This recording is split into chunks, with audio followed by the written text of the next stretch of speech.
Howdy. I've been wanting to make videos like this for a while where I just sit down and talk about thoughts and opinions that I have about things, because I have a lot of those. Thoughts and opinions, that is. I have a lot of thoughts and also opinions too. For school, I had to do a creative analysis of anything I wanted to in any format that I wanted to, and not realizing like how long I had to actually complete this project and also how long making a video essay takes. I made the horrible, terrible decision of making a video essay. So here it is. Here's my wonderful video essay. And if you're my teachers watching this, please give me a good grade or I will cry. Today I'm going to be talking about one of my favorite stories of all time. I feel really silly saying stories. It makes it sound like I'm about to read a book to a bunch of little kids. Gather around, children. Let me read you a story. Let me tell you a tale.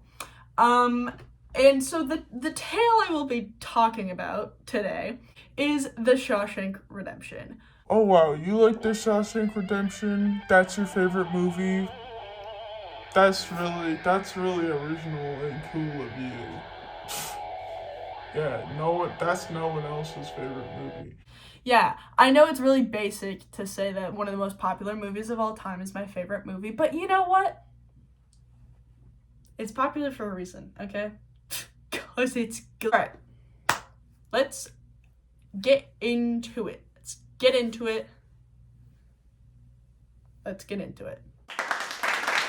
Before it was an Academy Award-winning movie, The Shawshank Redemption was a novella, I don't know, by Stephen King entitled Rita Hayworth and The Shawshank Redemption. So if you didn't know that the movie was based on a Stephen King book, there you go, I guess.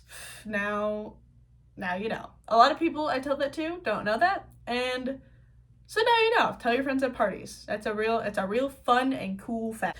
I've never actually read the novella. I know. I've been meaning to get around to it. It's just that the libraries in small town Iowa don't exactly have the largest library selection. And while The Shawshank Redemption currently ranks #1 on my list of favorite movies of all time, that's not what this video is about. Yeah. Surprise. Because apart from being my favorite movie of all time, The Shawshank Redemption is also one of my favorite plays. That's right. In 2008, Owen O'Neill and Dave Johns, I didn't know that John could be a last name, but here we are, they adapted the IP of The Shawshank Redemption for the stage. And this is it right here. I have it. See, Johns, it's a real last name, and it's a real script that I bought with my own money, and I own it. So, there you go. Criticisms of the actual productions of this have been mixed, to say the least, and understandably so. I think that the script itself is really great. I've read it 3 times, as you could maybe tell from the fact that it looks really crusty and well loved. I read it 3 times and I've cried a little bit every single time I've read it, so yep. Also, controversial opinion incoming. I like the stage adaptation of The Shawshank Redemption better than the movie, and that's no diss to the film because it's a masterpiece, okay? It's my favorite movie of all time so far that I've seen. I just think that with a play, you have a lot more creative freedom. There's no burden of like ratings and making the film applicable for larger audiences or overseas audiences or younger audiences. You know, there's more room for sensitive topics. And stage is so inherently different from film, and I don't think a lot of people realize that. On stage, you're not burdened with the responsibility of hyper-realism how you are in a movie most of the time. A good example, or an example, I don't know if it's good. I think it's good. An example of that would be in Othello. I think there's a movie version of this. I haven't seen it. But in Othello, like, a lot of the play revolves around Iago monologuing to the audience. And, you know, in a movie, you can't always have that, you know? You can't really just have a character monologuing to the camera, because that's silly. It's not realistic, okay? If, you know, you were to take the acting job that someone does on stage and put it right into a film, everyone would probably be like, well, why are they talking like that? That's so silly. People don't talk like that in real life, you know? And that's why it's cool that they're two different things. Films are films and plays are plays. Wow. That was so smart of me to say. In plays, there's more monologues, fourth wall breaks, and in a lot of cases, there's more emotional depth, which brings me to the topic of this video. Literary analysis of the dichotomies of the stage adaptation of the Shawshank Redemption. I know what it sounds like, okay, but just stay with me. First off, I want to give a little bit of insight into the script that I have right here that is real, why it's different from the movie, and why I'm not talking about my favorite movie of all time and instead talking about a play based off of that IP that most people have never heard of. In the movie, we can all agree that Andy Dufresne is the main character, right? Well, in this version, I think that Red is more the main character than anything else. I also learned that his full name is Ellis Boyd Redding, so do with that information what you will. In the movie, we see how Red is more of a mentor character. At the time of filming, there was like a 23-year age gap between Morgan Freeman and Tim Robbins. I say at the time of filming as if their ages are like gonna be different at any point, like when they're not filming, like one day Tim Robbins is gonna catch up. Anyway, the point that I'm trying to make is that Morgan Freeman's a lot older than Tim Robbins, okay? And it's really hard to think about Morgan Freeman as anything other than like wise and all-knowing, because have you heard his voice? I'm sure you probably have. Like, he's played God. They heard him and they looked at him act and they're like, that guy could play God. And when someone can play God, there's not a lot of room for moral ambiguity. It seems like in the movie that Red is really the guy that has it all figured out, but in the play, that's just not the case. It's more like, scratch that, reverse it. Nope, scratch that, reverse it. Bad joke. Stupid joke. Stupid. Moving on. I'm giving this explanation because, well, the film is amazing, okay? It's perfect. It's a perfect film. It's amazing and it's perfect, and Morgan Freeman is perfect and amazing and does an incredible job as Red. There's just simply a lot less to go off of for the type of analysis that I'm going to be doing, and that I'm going to be talking about. So, we're getting into it again. The script, on the other hand, this is the movie on this hand, and this is the script. It's on this hand, okay. It calls for a casting difference of casting a maximum age gap of 15 years between Andy and Red and a minimum age gap of 5 years. So they're very similar in age, or they're much more similar in age. And Red and Andy, they're inherently foils of each other. Wowie kazowie. Look at those language arts words. You should give me a good grade on this project. Moving on.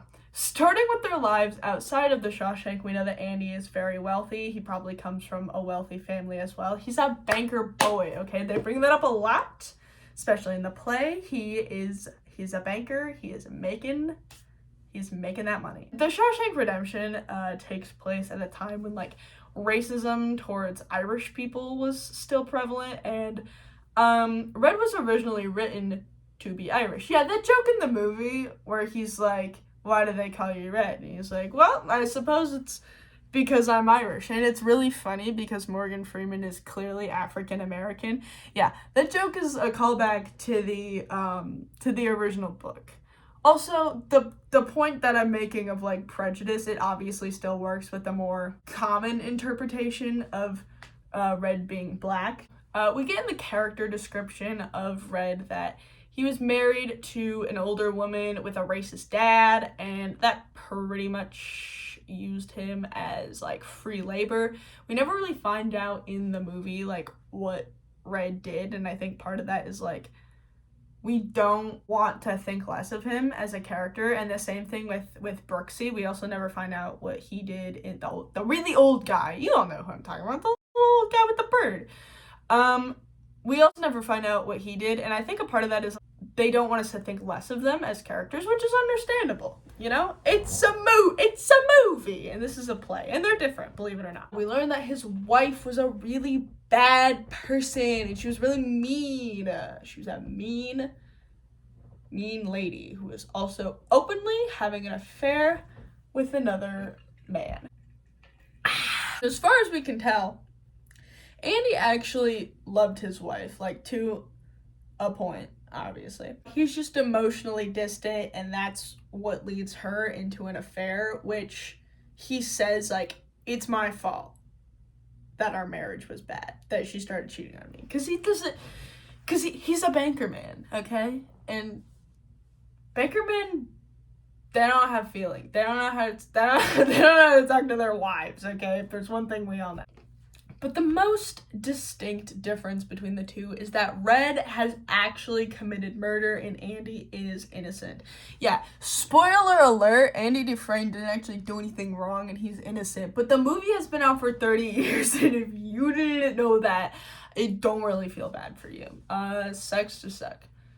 You know, next thing you're gonna tell me that you didn't know that Darth Vader was Luke's father. Yeah, okay. Sure. Red actually killed his mean wife by cutting the brakes to her car. However, she picks up another like neighborhood woman and her child, and then they all die. And he didn't know that she was gonna do that. So he does commit murder, just more murder than he originally intended. Apart from the obvious inferences, we get outright told in the character description that he feels guilty about what went down, and understandably so. Because Red is at his core not a bad person and probably also Catholic. Yeah, not to make assumptions here, but something of an Irishman myself. I'm going on a limb here and say that he's probably Catholic, and his name is Ellis, as in the island. He's first generation from Ireland. I can almost guarantee it. The reason why I bring up Catholicism is because the entire basis of the religion is that if you do something wrong, then you have to make up for it. You have to atone for your sins. So because of his guilty conscience, I think that he believes that everything bad that happens to him is deserved. Andy, on the other hand, he didn't do anything wrong. He hasn't experienced any of the prejudice and struggles that Red has in his life, so he believes that he doesn't deserve any of the bad things that happen to him, and rightfully so, because he didn't do anything wrong. What time is it now? It's evidence time. Time to provide evidence. Once again, please give me a good grade. Thank you. Now, this next part, I wasn't sure whether or not I wanted to talk about it because of the content. But Kite Runner was on the summer reading list with no warning, so, I think it's fine. That being said, I am going to be talking about sexual assault, so just prepare yourself. That was the warning I wish I would have gotten before I started reading Kite Runner over the summer, but it's fine. If you've seen the movie, The Shawshank Redemption, you probably already know what I'm going to talk about, and that is the power system of rape within the prison. And this is a much bigger element in the play than it is in the movie. There's a monologue where we get explained that these guys wouldn't call themselves homosexual, and that this is like a power thing. It's a way of like mentally breaking whoever is new. And we see this with Andy, and then we see it again with Tommy in Act 2, that it's a cycle that they prey on like younger, attractive guys, are new. And it's a power thing, like I've already said. Now here's my theory. I believe that it is implied that Red was once the victim of this cycle. We see in one of the first scenes of the play that doesn't really add that much to the plot, that Rooster Yeah, that's the thing I forgot to mention. The names of the rapists are Boggs, Rooster, and Pinky, and I don't know what that is supposed to mean, and I don't claim to know. So as we see that Rooster is very affectionate with Red in like a really creepy way. Sorry to keep bringing up the movie because I was like, I'm not gonna talk about it, and I'm talking about it. But if you remember the scene in the movie where they're in the shower and he's like, I could be a friend to you, and you're like so uncomfortable that you can't help but to like laugh and then also cringe and then also like you want to peel your skin off. Yeah, it's like that.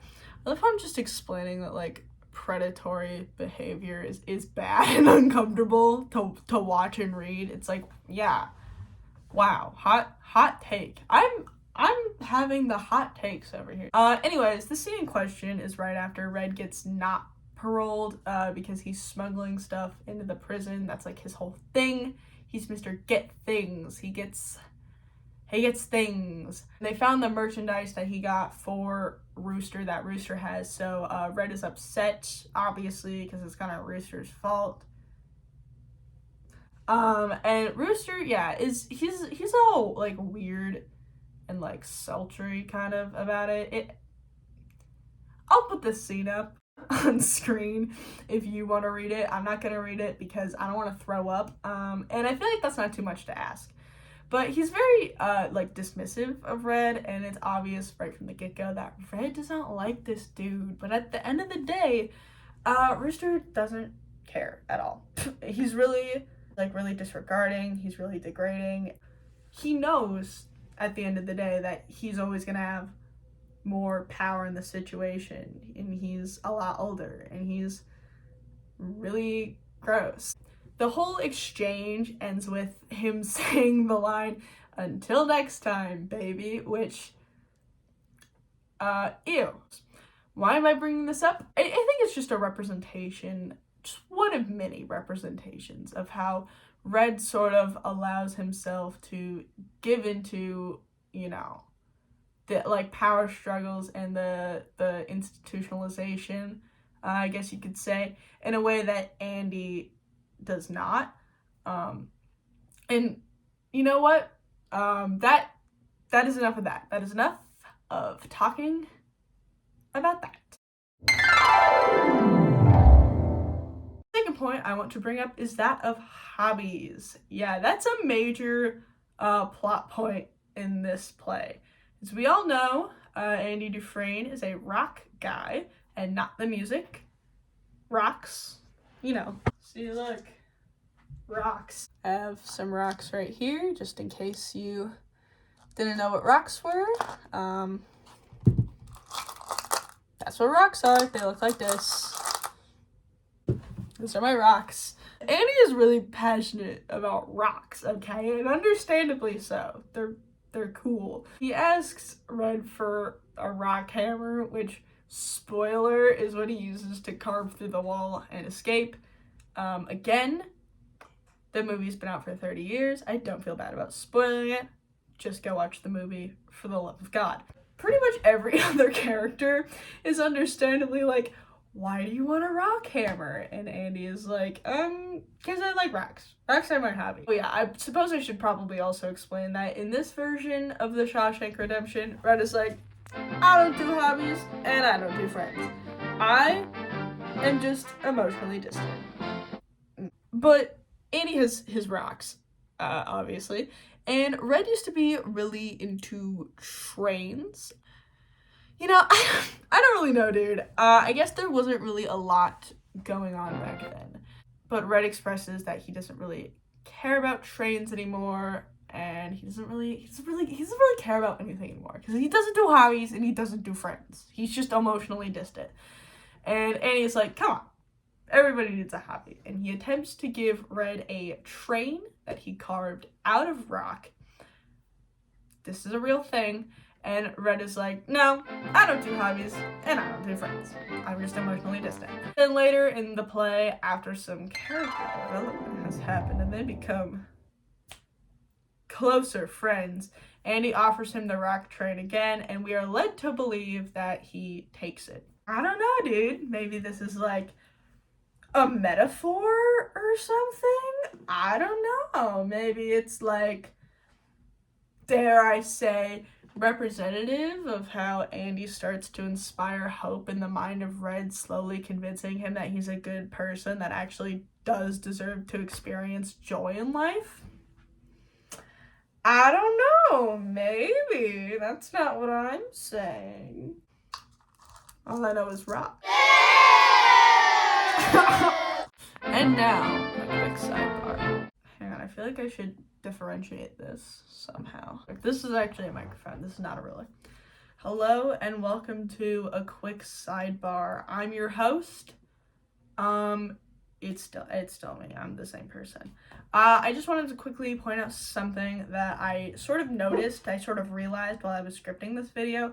Going back to the idea that Red is the main character and Andy is more of a mentor to him, I wanted to bring up the hero's journey. Once again, please give me a good grade on this. On the hero's journey, Andy is representative of the step that is like outside aid or force challenging the hero's status quo. Yeah, that's pretty much the whole sidebar. Back to your regularly scheduled programming. The player wraps up his whole character arc really nicely with a series of monologues from Red at the end of the play that basically confirm everything that I've been saying this whole time. That it was Andy who inspired him to speak up for himself in front of the parole board.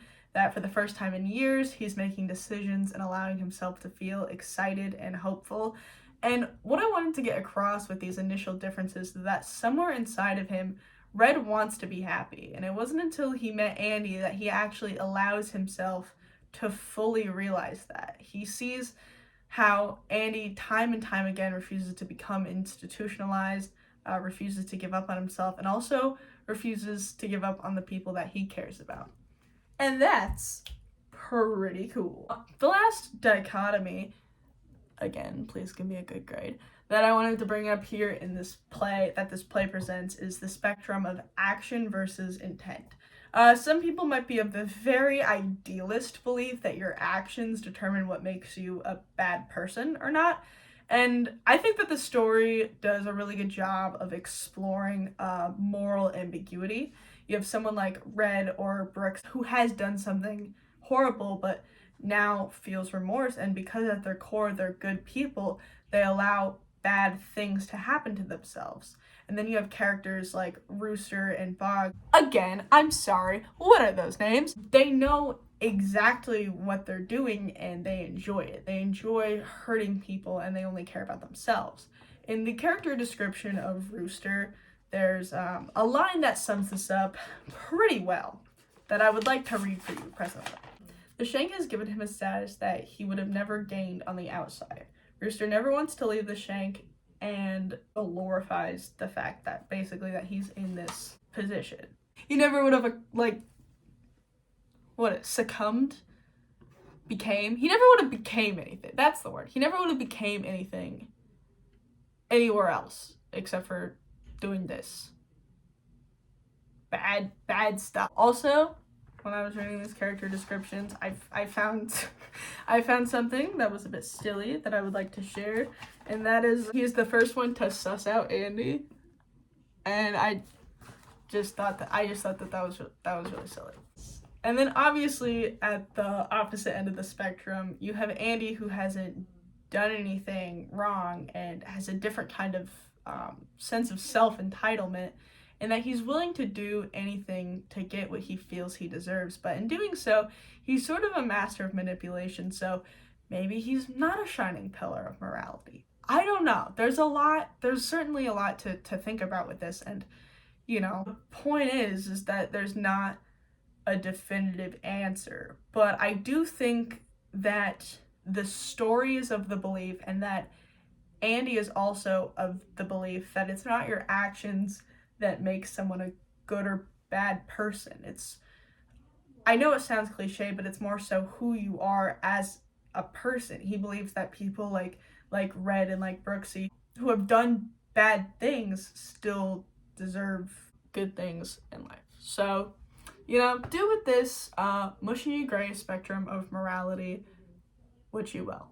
And that is pretty much it. Bye-bye.